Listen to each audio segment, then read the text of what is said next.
Hello, friends. Once again, welcome to you. I, Ravindra Sharma TV, Associate Professor in the subject of History, working at Government First Grade Women's College, Tumkur. Now, going to present a video on factors leading to terrorism.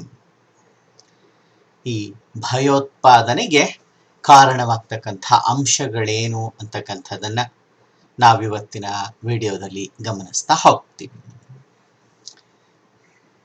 Factors leading to terrorism. Terrorism is the most complex and challenging problem in the present world. Every nation experiences the heat of it. The global threat of terrorism is constantly changing, unpredictable, and ever increasing in the contemporary world. ನಾವೀಗಾಗಲೇ ಈ ಮೂಲಭೂತ ಅಂಶವನ್ನು ಗಮನಿಸಿ ನೋಡಿದ್ದೀವಿ. Terrorism ಅಂತಕ್ಕಂಥದ್ದು ಅತ್ಯಂತ ಸಂಕೀರ್ಣವಾದಂತಹ ಒಂದು ಸಮಸ್ಯೆ, ಹಾಗೇನೆ ತುಂಬ ಚಾಲೆಂಜಿಂಗ್ ಆಗಿರ್ತಕ್ಕಂಥ ಒಂದು ಸಮಸ್ಯೆ, ಅಷ್ಟು ಸುಲಭವಾಗಿ ಬಗೆಹರಿಸಲಿಕ್ಕೆ ಆಗದಲೇ ಇರತಕ್ಕಂಥ ಸಮಸ್ಯೆ. ಆಧುನಿಕ ಜಗತ್ತನ್ನು ಕಾಡ್ತಾ ಇರ್ತಕ್ಕಂಥ ಅತ್ಯಂತ ಪ್ರಧಾನ ಭಯಾನಕ ಅಪಾಯಕಾರಿ ಸಮಸ್ಯೆ ಇದು ಭಯೋತ್ಪಾದನೆ ಅಂತಕ್ಕಂಥದ್ದು. ಪ್ರತಿಯೊಂದು ದೇಶವು ಭಯೋತ್ಪಾದನೆಯ ತೊಂದರೆಯನ್ನು ಅನುಭವಿಸ್ತಾ ಇದೆ. ಯಾವುದೇ ದೇಶ ತನ್ನಲ್ಲಿ ಭಯೋತ್ಪಾದನೆ ಇಲ್ಲ ಅಂತ ಹೇಳಲಿಕ್ಕೆ ಸಾಧ್ಯವೇ ಇಲ್ಲ. ಆ ಮಟ್ಟಕ್ಕೆ ಇದು ಜಗತ್ತಿನಾದ್ಯಂತ ವ್ಯಾಪಿಸಿರ್ತಕ್ಕಂಥ ಸಮಸ್ಯೆ. ಈ ಭಯೋತ್ಪಾದನೆ ಏನು ಜಾಗತಿಕ ಸಮಸ್ಯೆ ಅಂತಕ್ಕಂಥದ್ದಿದೆ, ಅದರ ಸ್ವರೂಪ ರೀತಿ ನೀತಿಗಳು ಬದಲಾಗ್ತಲೇ ಇವೆ. ಅದು ಹೀಗೆ ಭಯೋತ್ಪಾದನೆ ಅಂದರೆ ಹೀಗೇ ಇರುತ್ತೆ, ಹೀಗೇ ನಡೆಯುತ್ತೆ ಅಂತ ಹೇಳಲಿಕ್ಕೆ ಸಾಧ್ಯ ಇಲ್ಲದಂತಹ ರೀತಿಯಲ್ಲಿ ಸ್ವರೂಪ ಬದಲಾಗ್ತಾ ಇದೆ. Terrorism is a criminal and intentional violence activity performed by a group of individuals or an organization in order to strike terror among the general public and send messages to the public and governments to fulfill their goal, generate fear among people, create publicity for their goals, and try to convince people that the government is powerless against them is the three major activities of the terrorists. ನೋಡಿ, ಈ terrorism ಅಂತಕ್ಕಂಥದ್ದೇನಿದೆ, ಭಯೋತ್ಪಾದನೆ ಅಂತಕ್ಕಂಥದ್ದೇನಿದೆ, ಇದೊಂದು ಅಪರಾಧಿ ಚಟುವಟಿಕೆ ಅಂತಕ್ಕಂಥದ್ದನ್ನ ನಾವು ಗಮನಿಸಿದ್ದೀವಿ. ಉದ್ದೇಶಪೂರ್ವಕವಾಗಿ ಭಯವನ್ನ ಹರಡ್ತಕ್ಕಂಥ ಘಟನೆ ಇದು. ಈ ಭಯೋತ್ಪಾದನೆಯ ಕಾರ್ಯವನ್ನು ಮಾಡ್ತಕ್ಕಂಥದ್ದು ಒಂದು ಗುಂಪು ವ್ಯಕ್ತಿಗಳ ಗುಂಪಾಗಿರಬಹುದು, ಅಥವಾ ಒಂದು ಪ್ರಬಲ ಸಂಘಟನೆ ಬೇಕಾದರೂ ಆಗಿರಬಹುದು. ಹಲವಾರು ಬಾರಿ ಸಂಘಟನೆಗಳಿದೆ, ಕೆಲವು ಗುಂಪುಗಳಷ್ಟೇ ಇಂಥ ಕೆಲಸವನ್ನು ಮಾಡ್ತು. ಆದರೆ ಬಹಳಷ್ಟು ಕಡೆ ನಾವು ಗಮನಿಸ್ತಕ್ಕಂಥದ್ದು ಭಯೋತ್ಪಾದನೆಯನ್ನು ನಿರ್ವಹಿಸ್ತಕ್ಕಂಥದ್ದು ಅತಿ ವ್ಯವಸ್ಥಿತವಾದ ಸಂಘಟನೆಗಳು. ಇವು ಮಾಡ್ತಕ್ಕಂಥ ಕೆಲಸ ಅಂದ್ರೆ ಜನಮಾನಸದಲ್ಲಿ ಭಯವನ್ನ, ಅತ್ಯಂತ ದೊಡ್ಡ ಪ್ರಮಾಣದಲ್ಲಿ ಭಯವನ್ನ ಉಂಟು ಮಾಡ್ತಕ್ಕಂಥ ಕೆಲಸವನ್ನ ಮಾಡ್ತವೆ. ಹಾಗೆಯೇ ಸರ್ಕಾರಗಳಿಗೂ ಒಂದು ರೀತಿಯಲ್ಲಿ ಆತಂಕವನ್ನ ಸೃಷ್ಟಿ ಮಾಡ್ತಕ್ಕಂಥ ಕೆಲಸವನ್ನ ಮಾಡ್ತವೆ. ಆ ರೀತಿಯ ಕೆಲಸವನ್ನ ಮಾಡಿ ತಮ್ಮ ಗುರಿ ಉದ್ದೇಶವನ್ನ ಸಾಧನೆ ಮಾಡ್ಕೊಳ್ತಕ್ಕಂಥದನ್ನ ನಾವು ಗಮನಿಸ್ತಾ ಹೋಗ್ತೀವಿ. ಜನತೆಯಲ್ಲಿ ಭಯವನ್ನ ಬಿತ್ತತಕ್ಕಂಥದ್ದು, ತಮ್ಮ ಬಗೆಗೆ ತಮ್ಮ ಕೃತ್ಯಗಳ ಬಗ್ಗೆ ದೊಡ್ಡ ಪ್ರಮಾಣದಲ್ಲಿ ಪ್ರಚಾರವನ್ನ ಪಡ್ಕೊಳ್ತಕ್ಕಂಥದ್ದು, ಆ ಪ್ರಚಾರದ ಮೂಲಕ ತಮ್ಮ ಶಕ್ತಿ ಸಾಮರ್ಥ್ಯಗಳು ಎಷ್ಟು ಅನ್ನೋದನ್ನ ಇನ್ನಷ್ಟು ಜನಕ್ಕೆ ತಿಳಿಸಿ ಆ ಮೂಲಕ ಜನರಲ್ಲಿ ಭಯವನ್ನ ಇನ್ನಷ್ಟು ಹೆಚ್ಚು ಮಾಡ್ತಕ್ಕಂಥ ಉದ್ದೇಶ ಇದೆ. ಅವುಗಳ ಮೂಲಕ ಸರ್ಕಾರ ತಮ್ಮನ್ನ ರಕ್ಷಣೆ ಮಾಡಲಿಕ್ಕೆ ಸಾಧ್ಯ ಇಲ್ಲ.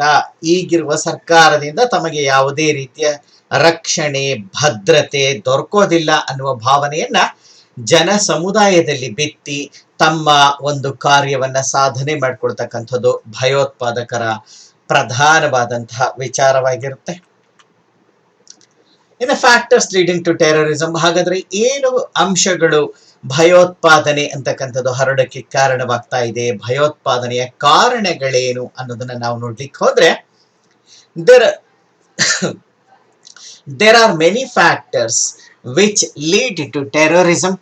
Most common causes of terrorism include cultural clashes, poverty, unemployment, mutual distrust, political ideologies, religious fundamentalism, psychological factors, historical issues, lack of education, lack of development, mutual distrust, social inequalities, religious discriminations, regional discrimination, racial discrimination, national movements etcetera. ನೋಡಿ ಎಷ್ಟೊಂದು ಅಂಶಗಳಿವೆ ಭಯೋತ್ಪಾದನೆಯ ಹಿನ್ನೆಲೆಯಲ್ಲಿ. ಒಂದೇ ಒಂದು ಕಾರಣ ಅಲ್ಲ ಇರ್ತಕ್ಕಂಥದ್ದು. ಭಯೋತ್ಪಾದನೆಗೆ ಯಾವುದೋ ಒಂದು ಕಾರಣ, ಒಂದು ಉದ್ದೇಶ ಇರಲ್ಲ, ಹಲವು ಉದ್ದೇಶಗಳು ಮತ್ತು ಕಾರಣಗಳು ಸಹ ಇರ್ತಕ್ಕಂಥದನ್ನ ನಾವು ಗಮನಿಸ್ತಾ ಹೋಗ್ತೀವಿ. ಸಾಮಾನ್ಯವಾಗಿ ಎಲ್ಲ ಕಡೆನಲ್ಲೂ ಗುರುತಿಸಬಹುದಾದಂತಹ ಕಾರಣ, ಪ್ರಮುಖ ಕಾರಣಗಳು ಭಯೋತ್ಪಾದನೆಗೆ ಅಂದ್ರೆ ಸಾಂಸ್ಕೃತಿಕ ಸಂಘರ್ಷ ಅಂತಕ್ಕಂಥದ್ದು, ಬಡತನ, ನಿರುದ್ಯೋಗ, ಹಾಗೇನೆ ಪರಸ್ಪರ ಅಪನಂಬಿಕೆ ಅಂತಕ್ಕಂಥದ್ದು, ರಾಜಕೀಯ ಸಿದ್ಧಾಂತಗಳು, ವೈರುಧ್ಯಮಯ ರಾಜಕೀಯ ಸಿದ್ಧಾಂತಗಳು, ಧಾರ್ಮಿಕ ಮೂಲಭೂತವಾದ ಅಂತಕ್ಕಂಥದ್ದು, ಮಾನಸಿಕ ಕಾರಣಗಳು, ಇದು ಒಂದು ಪ್ರಮುಖವೇ. ಸೈಕಲಾಜಿಕಲ್ ಫ್ಯಾಕ್ಟರ್ ಅಂತಕ್ಕಂಥದ್ದು ಪ್ರಮುಖ ಕಾರಣ. ಹಿಸ್ಟಾರಿಕಲ್ ಇಶ್ಯೂಸ್, ಐತಿಹಾಸಿಕ ಕಾರಣಗಳು ಇರ್ತವೆ. ಹಾಗೇನೆ ಶಿಕ್ಷಣದ ಅಭಾವ ಅಂತಕ್ಕಂಥದ್ದು, ಅಭಿವೃದ್ಧಿಯ ಕೊರತೆ ಅಂತಕ್ಕಂಥದ್ದು, ಇದ್ರ ಜೊತೆಗೆ ಸಾಮಾಜಿಕ ಅಸಮಾನತೆಗಳು ಅಂತಕ್ಕಂಥದ್ದು, ಹಾಗೇನೆ ಪ್ರಾಂತೀಯ ಬೆಳವಣಿಗೆಯಲ್ಲಿ ಆಗಿರ್ತಕ್ಕಂಥ ಅಸಮಾನತೆಗಳು, ಜನಾಂಗೀಯ ಅಸಮಾನತೆಗಳು, ಜೊತೆಗೆ ಇನ್ನೊಂದು ಪ್ರಮುಖ ಕಾರಣ ರಾಷ್ಟ್ರೀಯ ಸ್ವಾತಂತ್ರ್ಯಕ್ಕಾಗಿ ನಡೆಸ್ತಕ್ಕಂತಹ ಹೋರಾಟಗಳು. ಅದು ಹಿಂಸಾತ್ಮಕ ಸ್ವರೂಪವನ್ನು ಪಡೆದಾಗ ಆಡಳಿತದಲ್ಲಿರುವಂತಹ ಸರ್ಕಾರಗಳು ಅವುಗಳನ್ನ ಭಯೋತ್ಪಾದನೆ ಅಂತ ಹೇಳಿ ಕರಿತವೆ. ಆದರೆ ವಾಸ್ತವಿಕವಾಗಿ ಅದು ಸ್ವಾತಂತ್ರ್ಯಕ್ಕಾಗಿ ನಡೀತಾ ಇರ್ತಕ್ಕಂಥ ಚಳುವಳಿ ಹಿಂಸಾತ್ಮಕ ರೂಪ ಪಡ್ಕೊಂಡಿರುತ್ತೆ ಅಷ್ಟೇ. ನಾವು ಕೆಲವು ಕಾರಣಗಳನ್ನ ಈಗ ಸರಳವಾಗಿ ತಿಳ್ಕೊಳ್ಳೋ ಪ್ರಯತ್ನವನ್ನು ಮಾಡೋಣ. First one is cultural clashes. People following different cultures, every culture had its own positive and negative aspect. So, when the differences arises in a greater way, then the people suffer humiliation and choose terrorism as a mean of retaliation. ಸಾಂಸ್ಕೃತಿಕವಾಗಿರ್ತಕ್ಕಂಥ ಒಂದು ಸಂಘರ್ಷ ಏನು ಅಂತ ಹೇಳಿ ನಾವು ನೋಡ್ಲಿಕ್ಕೆ ಹೋದ್ರೆ, ನೋಡಿ ನಮ್ಗೆ ಗೊತ್ತಿದೆ, ಪ್ರಪಂಚದಾದ್ಯಂತ ಪ್ರತಿಯೊಂದು ದೇಶವನ್ನು ತಗೊಂಡ್ರು ಜನ ವಿಭಿನ್ನ ಸಂಸ್ಕೃತಿಗಳನ್ನ ಆಚರಿಸ್ತಾ ಇದ್ದಾರೆ. ಅವರ ನಂಬಿಕೆ, ನಡವಳಿಕೆ, ಆಚಾರ ವಿಚಾರ, ನೀತಿ ನಿಯಮ, ಆಹಾರ ಪದ್ಧತಿ ಸಾಕಷ್ಟು ಭಿನ್ನ ಭಿನ್ನವಾಗಿರತಕ್ಕಂಥದನ್ನ ಕಾಣ್ತೀವಿ. ಹಾಗೇನೆ ಪ್ರತಿಯೊಂದು ಸಂಸ್ಕೃತಿಯು ಒಂದು ಧನಾತ್ಮಕ ಮತ್ತು ಋಣಾತ್ಮಕ ವಿಚಾರಗಳನ್ನ ಹೊಂದಿರುತ್ತೆ. ಪಾಸಿಟಿವ್ ಅಂಡ್ ನೆಗೆಟಿವ್ ವಿಚಾರಗಳಿದ್ದೇ ಇರ್ತವೆ. ಯಾವಾಗ ಈ ಸಂಸ್ಕೃತಿಗಳನ್ನ ಅನುಸರಿಸ್ತಾ ಇರ್ತಕ್ಕಂಥ ಜನರ ನಡುವೆ ಸಾಂಸ್ಕೃತಿಕ ವಿಚಾರಗಳು, ಸಾಂಸ್ಕೃತಿಕ ವಿಷಯಗಳ ಅಳವಡಿಕೆಯ ಸಂದರ್ಭದಲ್ಲಿ ದೊಡ್ಡ ಪ್ರಮಾಣದಲ್ಲಿ ಒಂದು ಭಿನ್ನಾಭಿಪ್ರಾಯಗಳು ಹೇಳ್ತಾ ಹೋಗ್ತವೆ. ಆ ಭಿನ್ನಾಭಿಪ್ರಾಯಗಳು ಘರ್ಷಣೆಗೆ ಕಾರಣವಾಗುತ್ತೆ. ಘರ್ಷಣೆ ಅಂತಕ್ಕಂಥದ್ದು ದೊಡ್ಡ ಪ್ರಮಾಣದಲ್ಲಿ ಹ್ಯುಮಿಲಿಯೇಷನ್ಗೆ ದಾರಿ ಮಾಡಿಕೊಡುತ್ತೆ. ಪ್ರಬಲ ಅಥವಾ ಬಹುಸಂಖ್ಯಾತ ಸಂಸ್ಕೃತಿಯನ್ನ ಅನುಸರಿಸ್ತಕ್ಕಂಥ ಜನತೆ ಅಲ್ಪಸಂಖ್ಯಾತರ ಮೇಲೆ ದಬ್ಬಾಳಿಕೆ, ದೌರ್ಜನ್ಯ, ಶೋಷಣೆಗಳನ್ನ ಪ್ರಾರಂಭ ಮಾಡ್ತಾರೆ. ಹಾಗಾಗಿ ದೊಡ್ಡ ಪ್ರಮಾಣದಲ್ಲಿ ಈ ಒಂದು ಹ್ಯುಮಿಲಿಯೇಷನ್ ಕಾಣಿಸ್ಕೊಳ್ಳುತ್ತೆ. ಪರಿಣಾಮ ತೊಂದರೆಗೊಳಗಾದ, ದೌರ್ಜನ್ಯಕ್ಕೆ ಒಳಗಾದಂತಹ ಸಂಸ್ಕೃತಿಯನ್ನು ಆಚರಿಸ್ತಕ್ಕಂತಹ ಜನ ಸಮುದಾಯ ತಿರುಗಿ ಬೀಳ್ತಾರೆ. ಸಾಧಾರಣವಾದಂತಹ ಪ್ರತಿಭಟನೆ ಪ್ರಯತ್ನ ಕೈಕೊಡದಲೇ ಇದ್ದಾಗ ಅವರು ಹಿಂಸಾತ್ಮಕ ಮಾರ್ಗವನ್ನ ಹಿಡಿತಾರೆ. ತಮ್ಮ ಸಂಸ್ಕೃತಿಯ ರಕ್ಷಣೆಗೋಸ್ಕರ ಹಿಂಸಾತ್ಮಕ ಮಾರ್ಗ ಭಯೋತ್ಪಾದನೆಗೂ ದಾರಿ ಮಾಡಿಕೊಡುತ್ತೆ. ಇನ್ನು ಪಾವರ್ಟಿ, ಬಡತನ. Poverty is usually caused by uneven distribution of wealth. Unemployment is another cause for poverty. According to Karl Marx, the haves always exploit the have-nots. When the exploitation and poverty became unbearable, people were attempted towards terrorism. ನೋಡಿ, ಬಡತನ ಅನ್ನೋದೇ ದೊಡ್ಡ ಕಾರಣ ಆಗೋದಿಲ್ಲ. ಬಡತನವನ್ನ ಬಳಸ್ಕೊಳ್ತಾರೆ ಆ ಆ ಭಯೋತ್ಪಾದಕರು. ಬಡತನದಲ್ಲಿರ್ತಕ್ಕಂಥ ಜನ ಸಮುದಾಯವನ್ನ ತಮ್ಮ ಭಯೋತ್ಪಾದನಾ ಚಟುವಟಿಕೆಗಳಿಗೆ ಒಂದು ಬೇಸನ್ನಾಗಿ ಬಳಸ್ಕೊಳ್ತಾ ಹೋಗ್ತಾರೆ. ಹಾಗಾಗಿ ಪಾವರ್ಟಿ ಒಂದು ಕಾಸ್ ಆಗೋದನ್ನ ನಾವು ಕಾಣ್ತೀವಿ. ನಮ್ಗೆ ಗೊತ್ತಿದೆ ಬಡತನ ಯಾಕೆ ಕಾಣಿಸ್ಕೊಳ್ಳುತ್ತೆ ಅಂದ್ರೆ ರಾಷ್ಟ್ರೀಯ ಸಂಪತ್ತಿನ ಅಸಮರ್ಪಕ ಅಸಮಾನ ಹಂಚಿಕೆಯಿಂದಾಗಿ ಉಂಟಾಗ್ತಕ್ಕಂಥದ್ದು. ಯಾರೋ ಕೆಲವರಲ್ಲಿ ಅತಿಯಾದ ಸಂಪತ್ತಿನ ಶೇಖರಣೆ, ಬಹುಸಂಖ್ಯಾತ ಜನರಲ್ಲಿ ಬಡತನ ಅಂತಕ್ಕಂಥದ್ದು. ಹಾಗೇನೆ ನಿರುದ್ಯೋಗ ಅಂತಕ್ಕಂಥದ್ದು ಸಹ ಬಡತನಕ್ಕೆ ಇನ್ನೊಂದು ಪ್ರಧಾನವಾದಂತಹ ಕಾರಣ.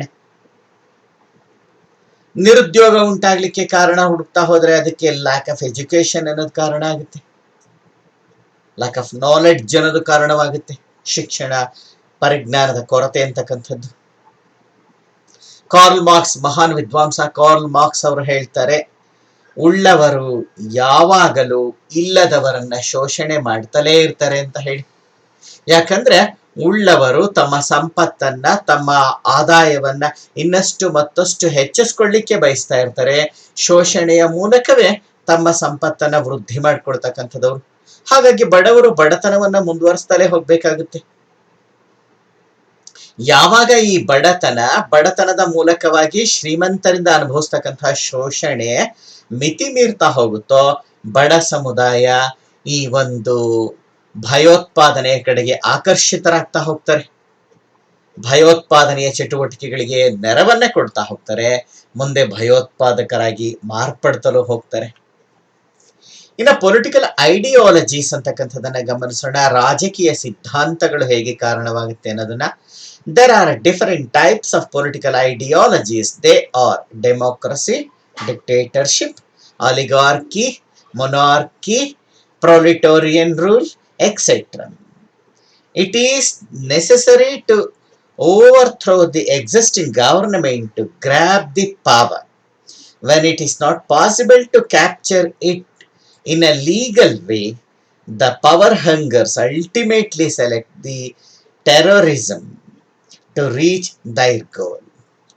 ರಾಜಕೀಯ ಸಿದ್ಧಾಂತಗಳು ಹೇಗೆ ಕಾರಣವಾಗುತ್ತೆ ಅನ್ನೋದನ್ನ ನಾವು ಗಮನಿಸ್ತಾ ಹೋಗೋಣ. ನಮಗೆ ಗೊತ್ತಿದೆ ಪ್ರಪಂಚದಲ್ಲಿ ಹಲವಾರು ರೀತಿಯ ರಾಜಕೀಯ ಸಿದ್ಧಾಂತಗಳು ಅಂದ್ರೆ ಫಾರ್ಮ್ ಆಫ್ ಗವರ್ನಮೆಂಟ್ಸ್ ಅಸ್ತಿತ್ವದಲ್ಲಿ ಇರತಕ್ಕಂಥದನ್ನ ನಾವು ಕಾಣ್ತೀವಿ.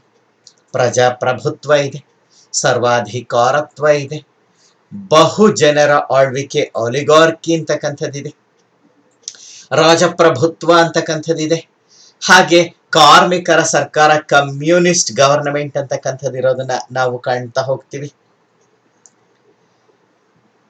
ನೋಡಿ, ಅಧಿಕಾರ ಬೇಕು ಅಂತ ಹೇಳಿದಾಗ ಅಧಿಕಾರದಲ್ಲಿರುವ ಸರ್ಕಾರ ಅಥವಾ ಸರ್ಕಾರಿ ವ್ಯವಸ್ಥೆಯನ್ನ ಕಿತ್ತು ಹಾಕ್ಬೇಕು. ನಮಗೆ ಅಧಿಕಾರ ಬೇಕು ಅಂದ್ರೆ ಇರುವ ವ್ಯವಸ್ಥೆಯನ್ನ ಮೊದಲು ಕಿತ್ತು ಹಾಕ್ಬೇಕು. ಹಾಗೆ ಮಾಡ್ತಕ್ಕಂಥದ್ದು ಕಾನೂನಿನ ರೀತಿಯಲ್ಲಿ ಆಗದಲೇ ಇದ್ದಾಗ, ನಿಯಮಬದ್ಧವಾದ ರೂಪದಲ್ಲಿ ಆಗ್ತಾ ಇಲ್ಲ, ಆದ್ರೆ ಅಧಿಕಾರ ಬೇಕೇ ಬೇಕು ಅನ್ಸುತ್ತೆ, ಆ ಹಂತದಲ್ಲಿ ಈ ಒಂದು ಹಿಂಸಾತ್ಮಕ ಕೃತ್ಯಕ್ಕೆ ಇಳಿತಾರೆ. ದೊಡ್ಡ ಪ್ರಮಾಣದಲ್ಲಿ ಹಿಂಸಾತ್ಮಕ ಚಟುವಟಿಕೆಗಳನ್ನ ನಡೆಸಿ ಜನತೆಗೆ ಸರ್ಕಾರದ ಬಗ್ಗೆ ನಂಬಿಕೆ ಹೋಗೋ ಹಾಗೆ ಮಾಡ್ತಕ್ಕಂಥದ್ದು, ಜನ ಬೆಂಬಲವನ್ನ ತಾವು ಗಳಿಸ್ಕೊಳ್ತಕ್ಕಂಥದ್ದು, ಆ ಮೂಲಕವಾಗಿ ಸರ್ಕಾರವನ್ನ ಕಿತ್ತಾಕಿ ತಮ್ಮದೇ ಆದಂತಹ ರಾಜಕೀಯ ಸಿದ್ಧಾಂತಗಳನ್ನ ಜಾರಿಗೊಳಿಸ್ತಕ್ಕಂಥದ್ದು, ಅಧಿಕಾರ ಪಡ್ಕೊಳ್ತಕ್ಕಂಥದ್ದು. ರಿಲಿಜಿಯಸ್ ಫಂಡಮೆಂಟಾಲಿಸಂ, ಧಾರ್ಮಿಕ ಮೂಲಭೂತವಾದ. A religion plays a very significant role in human life. The basic principle of all the religions is a peaceful coexistence and tolerance. But the group of fundamentalists in every religion always spread religious bigotism in the minds of common people and innocent people. This religious fundamentalism is the major cause for terrorism. ನೋಡಿ, ಧಾರ್ಮಿಕ ಮೂಲಭೂತವಾದ ಹೇಗೆ ಕೆಲಸ ಮಾಡುತ್ತೆ ಅನ್ನೋದನ್ನ ಗಮನಿಸ್ತೀವಿ. ಇದು ಅತ್ಯಂತ ಪ್ರಮುಖವಾದದ್ದು. ಪ್ರಪಂಚದಲ್ಲಿ ಬಹುತೇಕ 190% ಜನ ಒಂದಲ್ಲ ಒಂದು ಧರ್ಮವನ್ನ ಅನುಸರಿಸ್ತಾರೆ. ಧರ್ಮವನ್ನೇ ಅನುಸರಿಸದಲ್ಲೇ ಇರ್ತಕ್ಕಂಥ ಅಥವಾ ಹೆಸರಿಲ್ಲದ ಧರ್ಮವನ್ನ ಅನುಸರಿಸ್ತಕ್ಕಂಥ ಜನ ಸಮುದಾಯ ಸಹ ಇದೆ. ಅದರ ತೀರ ನೆಗ್ಲಿಜಿಬಲ್ ಅನ್ನೋ ರೀತಿ ಒಳಗೆ ತುಂಬಾ ಮುಖ್ಯ ಪಾತ್ರ ವಹಿಸುತ್ತೆ ಮನುಷ್ಯನ ಬದುಕಿನಲ್ಲಿ ಧರ್ಮ ಅಂತಕ್ಕಂಥದ್ದು.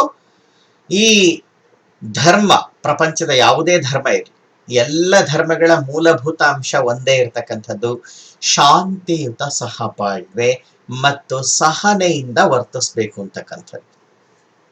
ಯಾವ ಧರ್ಮವು ಅಶಾಂತಿ, ರಕ್ತಪಾತ, ಕೊಲೆ, ಹಿಂಸೆ ಇದನ್ನ ಬೆಂಬಲಿಸೋದಿಲ್ಲ. ಹಾಗೆ ಇನ್ನೊಂದು ಧರ್ಮವನ್ನ ಹಾಳುಗೆಡವು ಅಂತಲೂ ಹೇಳೋದಿಲ್ಲ. ಎಲ್ಲ ಧರ್ಮಗಳು ಹೇಳೋದು ಶಾಂತಿಯುತ ಸಹಬಾಳ್ವೆ ಮತ್ತು ಸಹನೆಯಿಂದ ಕೂಡಿದ ಬದುಕನ್ನು ನಡೆಸಿ ಅಂತ. ಆದ್ರೆ ಕೆಲವು ಮೂಲಭೂತವಾದಿಗಳು, ಧಾರ್ಮಿಕ ಕಟ್ಟರ್ವಾದಿಗಳು ಅಂತ ಏನ್ ಕರಿತೀವಿ, ಅವರು ಎಲ್ಲ ಧರ್ಮಗಳಲ್ಲೂ ಇರ್ತಾರೆ, ಧಾರ್ಮಿಕ ನಾಯಕತ್ವ ವಹಿಸ್ಕೊಂಡಿರ್ತಾರೆ.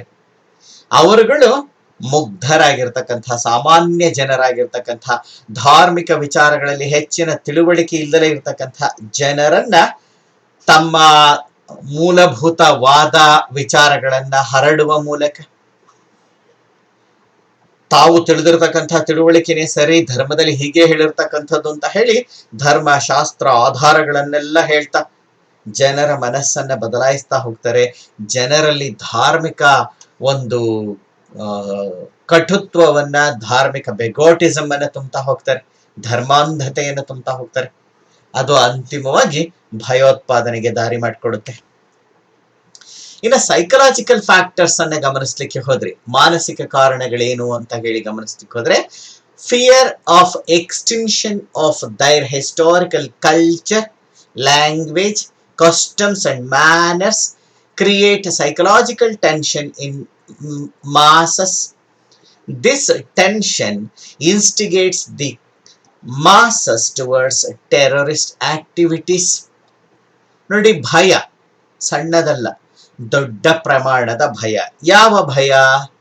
ತಮ್ಮ ಐತಿಹಾಸಿಕ ಪರಂಪರೆ ನಾಶ ಹೊಂದಿಬಿಡಬಹುದು, ಸಾವಿರಾರು ವರ್ಷದಿಂದ ಬಳಸ್ತಾ ಇರ್ತಕ್ಕಂಥ ತಮ್ಮ ಭಾಷೆ ಹಾಳಾಗಬಹುದು, ತಮ್ಮ ಆಚಾರ ವಿಚಾರ, ನಂಬಿಕೆ, ನಡವಳಿಕೆ, ಸಂಪ್ರದಾಯ ಇವುಗಳು ಹಾಳಾಗಿ ಹೋಗ್ಬಿಡಬಹುದು. ಬಹುಸಂಖ್ಯಾತರು ಇವುಗಳನ್ನ ನಾಶಗೊಳಿಸ್ಬಿಡಬಹುದು. ಆ ಒಂದು ಭಯ ಜನಮಾನಸದಲ್ಲಿ, ಜನ ಸಮುದಾಯದಲ್ಲಿ ದೊಡ್ಡ ಪ್ರಮಾಣದಲ್ಲಿ ಮೂಡ್ತಾ ಹೋಗ್ತಿದ್ದ ಹಾಗೆ ಅದು ದೊಡ್ಡ ಪ್ರಮಾಣದಲ್ಲಿ ಮಾನಸಿಕವಾದಂತಹ ಒಂದು ಪ್ರತಿರೋಧಕ್ಕೆ ಕಾರಣವಾಗ್ತಾ ಹೋಗುತ್ತೆ. ಭಯ ಅದು ಪ್ರತಿಭಟನೆಯನ್ನ ಮಾಡ್ಲಿಕ್ಕೆ ದಾರಿ ಮಾಡಿಕೊಡ್ತಾ ಹೋಗುತ್ತೆ. ಈ ಟೆನ್ಷನ್, ಈ ಭಯ ಮತ್ತು ಉದ್ವಿಗ್ನತೆ ಅಂತಕ್ಕಂಥದ್ದು ತೊಂದರೆಗೊಳಗಾದ ಜನ ಸಮುದಾಯವನ್ನ ಪ್ರೇರೇಪಿಸುತ್ತೆ, ಟೆರರಿಸಂ ಅಥವಾ ಭಯೋತ್ಪಾದನೆ ಮಾಡೋದಕ್ಕೆ ಪ್ರೇರೇಪಣೆಯನ್ನ ಕೊಡ್ತಾ ಹೋಗೋದನ್ನ ಕಾಣ್ತೀವಿ. ಲ್ಯಾಕ್ ಆಫ್ ಎಜುಕೇಶನ್, ಶಿಕ್ಷಣದ ಕೊರತೆ ಅಂತಕ್ಕಂಥದ್ದು. Millions of people all over the world are caught by the problem for the drought of education. Even in the present 21st century, it may be caused by poverty, unemployment, ignorance, or the failure of governments. This unit of society forces us to become the easy prey to terrorism. ಶಿಕ್ಷಣದ ಅಭಾವ. ನೋಡಿ, ಶಿಕ್ಷಣ ಮನುಷ್ಯ ಜೀವಿಯನ್ನ ಅಥವಾ ಮನುಷ್ಯ ಪ್ರಾಣಿಯನ್ನ ನಾಗರಿಕ ಮನುಷ್ಯನನ್ನಾಗಿ ಮಾಡ್ತಕ್ಕಂಥ ಸಾಧನ. ಶಿಕ್ಷಣ ಪೂರ್ಣ ಪ್ರಮಾಣದಲ್ಲಿ ಸರಿಯಾದ ರೀತಿಯ ಶಿಕ್ಷಣ ಇಲ್ಲ ಅಂತ ಹೇಳಿದ್ರೆ ಮನುಷ್ಯನಿಗೂ ಪ್ರಾಣಿಗಳಿಗೂ ವ್ಯತ್ಯಾಸ ಇಲ್ದಾಗ್ಬಿಡುತ್ತೆ.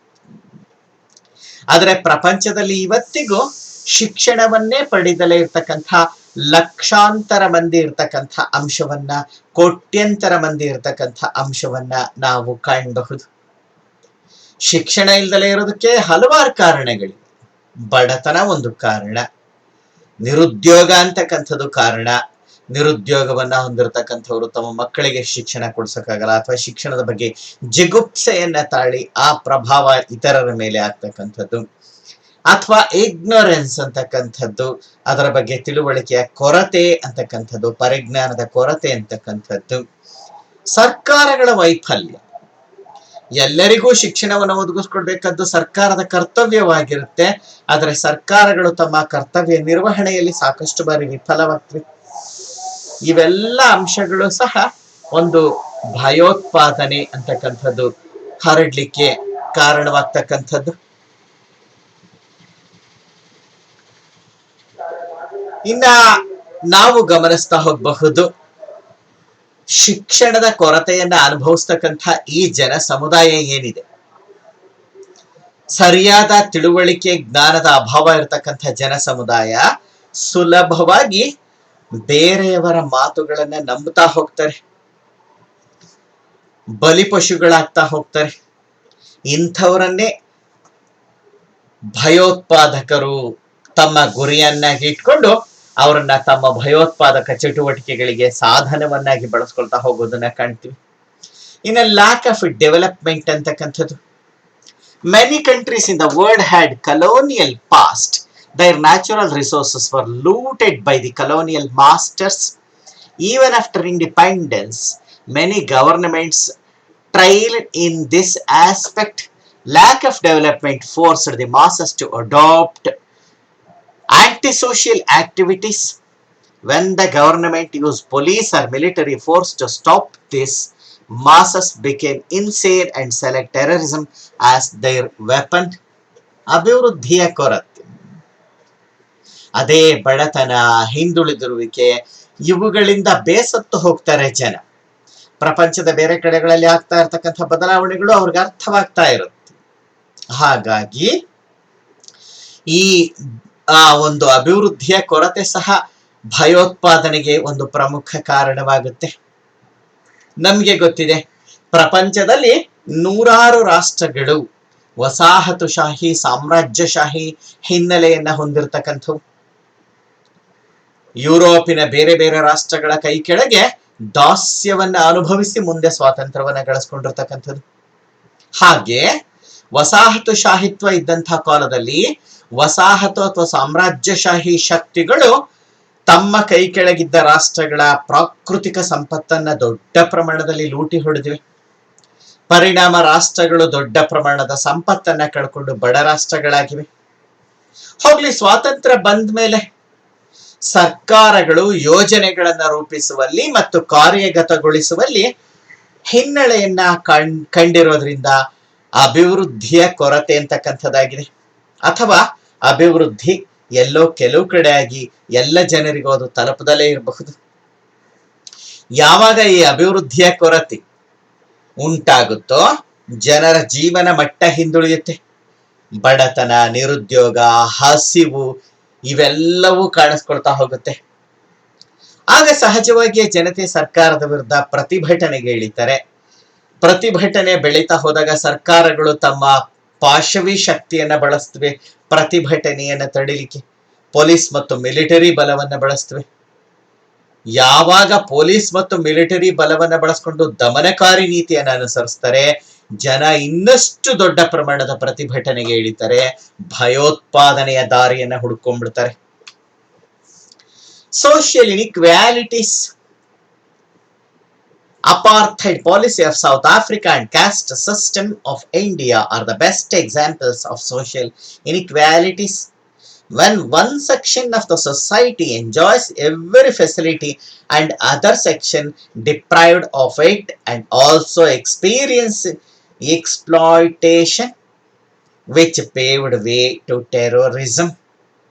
ಸಾಮಾಜಿಕ ಅಸಮಾನತೆಗಳು.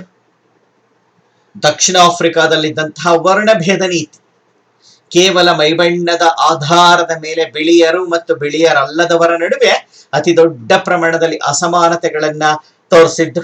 ಸಾಮಾಜಿಕ ಸ್ಥಾನಮಾನಗಳು ಮತ್ತೆ ಎಲ್ಲ ರೀತಿಯ ಸೌಲಭ್ಯಗಳಿಗೆ. ಹಾಗೆ ಭಾರತದಲ್ಲಿ ನೂರಾರು ವರ್ಷಗಳಿಂದ, ಸಾವಿರಾರು ವರ್ಷಗಳಿಂದ ಆಚರಣೆಯಲ್ಲಿ ಇರತಕ್ಕಂಥ ಜಾತಿ ವ್ಯವಸ್ಥೆ ಅತ್ಯಂತ ಅಮಾನವೀಯವಾದಂಥ ವ್ಯವಸ್ಥೆ. ಇವುಗಳು ಸಾಮಾಜಿಕ ಅಸಮಾನತೆಗೆ ಅತಿ ದೊಡ್ಡ ಉದಾಹರಣೆಗಳು.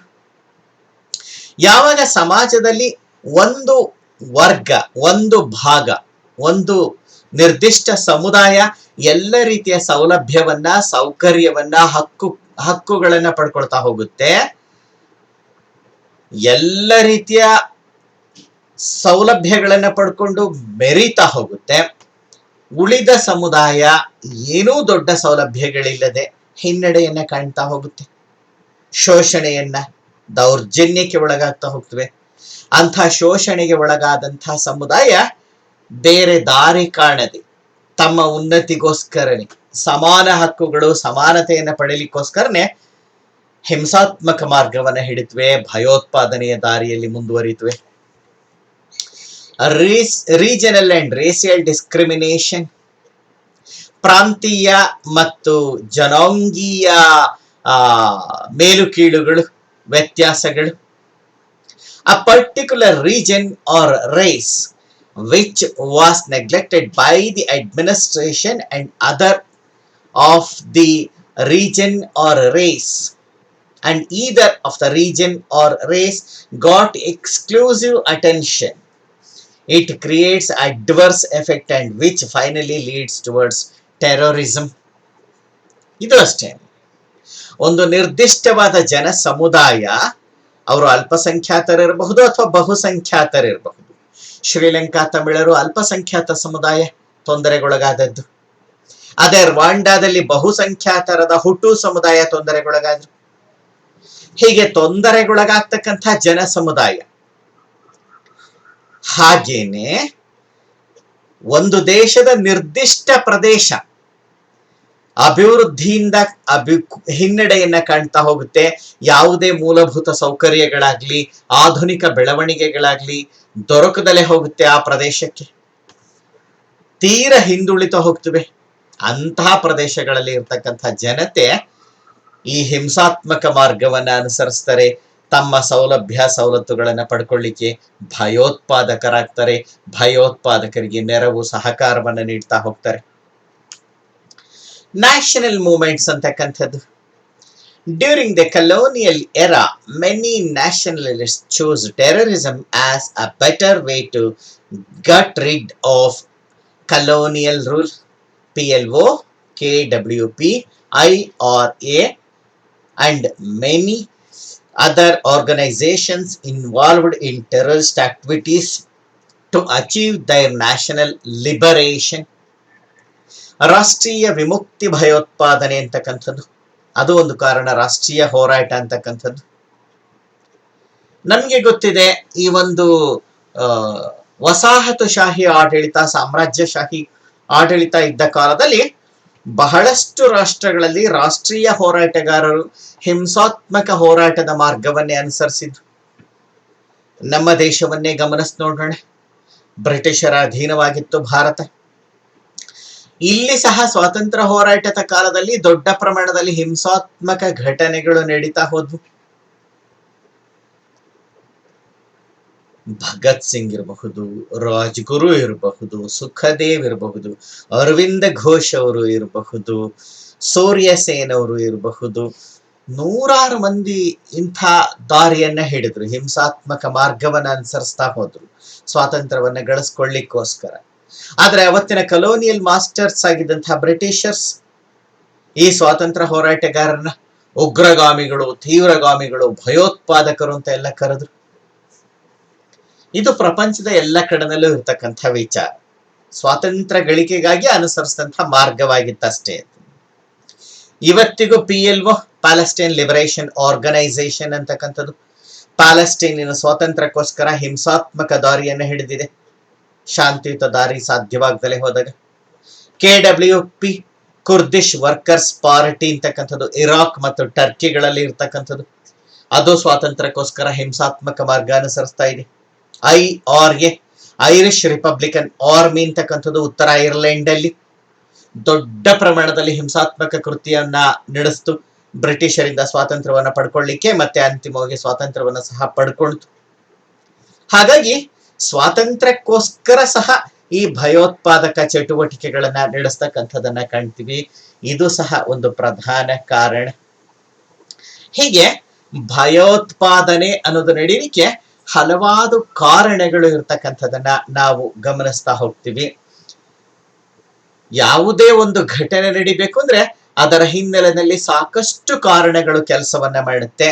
ಆ ಕಾರಣಗಳನ್ನ ಅರ್ಥ ಮಾಡಿಕೊಂಡು ಅದಕ್ಕೆ ಸರಿಯಾದ ಪರಿಹಾರಗಳನ್ನ ಕಾಲಮಾನಗಳಲ್ಲೇ ರೂಪಿಸ್ತಲೇ ಹೋದ್ರೆ ಅಂತಿಮವಾಗಿ ಭಯೋತ್ಪಾದನೆ ಅಂತಕ್ಕಂಥದ್ದು ಹಿಂಸಾತ್ಮಕ ಕೃತ್ಯಗಳು ಮಿತಿ ಮೀರಿ ನಡೀತಾ ಹೋಗ್ತಕ್ಕಂಥದ್ದು ಸಹಜವಾದಂತಹ ಪ್ರಕ್ರಿಯೆ. ಹಾಗಾಗಿ ಭಯೋತ್ಪಾದನೆಯನ್ನ ತಡಿಬೇಕು ಅಂದ್ರೆ ಯಾವುದೇ ಸರ್ಕಾರವ ಯಾವುದೇ ದೇಶದಲ್ಲಾದ್ರೂ ಸರಿ, ಭಯೋತ್ಪಾದನೆಯ ಕಾರಣಗಳನ್ನ ಮೊದಲು ಅರ್ಥ ಮಾಡ್ಕೊಳ್ಬೇಕು. ಆ ಕಾರಣಗಳಿಗೆ ಪರಿಹಾರಗಳನ್ನ ಹುಡುಕ್ತಾ ಹೋಗ್ಬೇಕು. ಪರಿಹಾರವನ್ನ ಹುಡುಕಿದ್ರೆ ಭಯೋತ್ಪಾದನೆ ತಾನಾಗಿ ಕಡಿಮೆ ಆಗ್ತಾ ಬರುತ್ತೆ, ಕೊನೆಗೊಳ್ತಾ ಹೋಗುತ್ತೆ. ಕೇವಲ ಭಯೋತ್ಪಾದಕರನ್ನ ಕೊಂದಟ್ಕೆ ಭಯೋತ್ಪಾದನೆ ಅಂತಕ್ಕಂಥದ್ದು ಕೊನೆಗೊಳ್ಳೋದಕ್ಕೆ ಸಾಧ್ಯವಿಲ್ಲ. ಇದು ಭಯೋತ್ಪಾದನೆಯನ್ನ ಕುರಿತಾದಂತಹ ಪ್ರಮುಖ ಕಾರಣಗಳು, ಫ್ಯಾಕ್ಟರ್ಸ್ ಲೀಡಿಂಗ್ ಟು ಟೆರರಿಸಂ ಅಂತಕ್ಕಂಥ ಅಂಶ. ನಮ್ಮ ಮುಂದಿನ ವಿಡಿಯೋಗಳಲ್ಲಿ ಭಯೋತ್ಪಾದನೆಯ ವಿವಿಧ ರೂಪಗಳನ್ನ ಗಮನಿಸ್ತಾ ಹೋಗೋಣ. ಅಲ್ಲಿಯವರೆಗೆ ಟೇಕ್ ಕೇರ್. ದಯಮಾಡಿ SMS ಅನ್ನ ಪಾಲನೆ ಮಾಡೋದನ್ನ ಮರಿಬೇಡಿ.